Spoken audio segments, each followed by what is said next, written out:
پاک پڑھنے کے بے شمار فضائل و برکات ہیں. بہت ساری احادیث فضائل درود میں ملتی ہیں.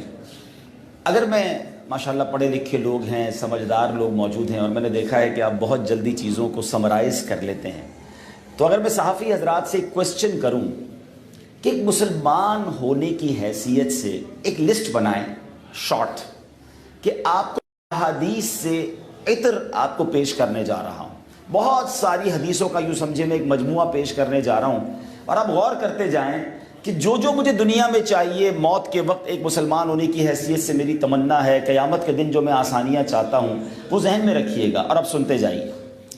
اگر آپ بیماری سے بچنا چاہتے ہیں تو درود پاک پڑھیے.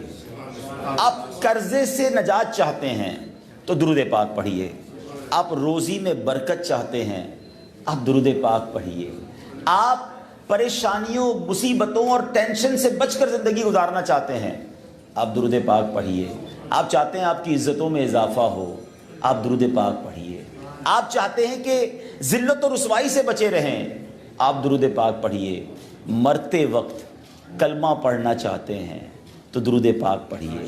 آخری وقت سکرات کے وقت میں نبی پاک علیہ الصلوۃ والسلام کا دیدار کرنا چاہتے ہیں تو درود پاک پڑھیے.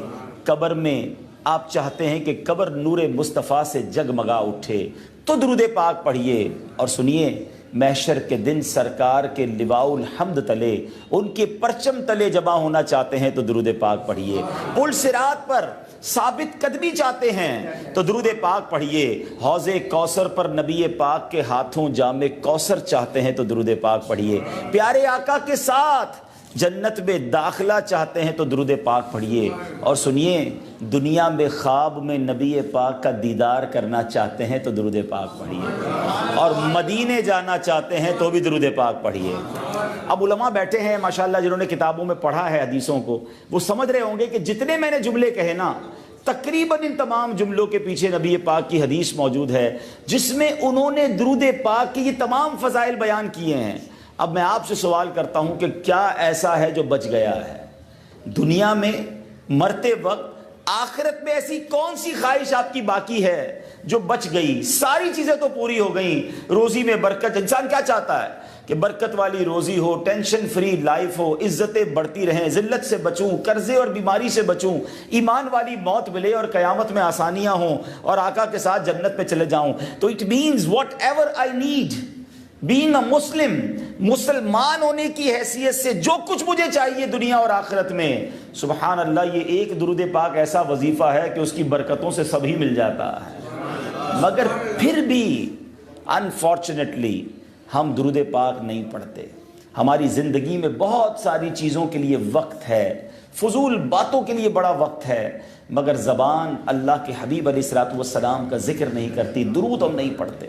تو اے میرے میٹھے اسلامی بھائیوں، آپ ویسے بھی ایک بڑی ٹف لائف گزارتے ہیں، ٹینشن والی آپ کی لائف ہوتی ہے. بعض اوقات تو لائف بھی، آپ کی زندگی بھی خطرے میں آ جاتی ہے جب آپ اپنے روزگار کے لیے، اپنی ڈیوٹی کے لیے کچھ ایسے مقامات پر بھی جاتے ہیں کہ جہاں پر جناب بڑا ٹینس ماحول ہوتا ہے.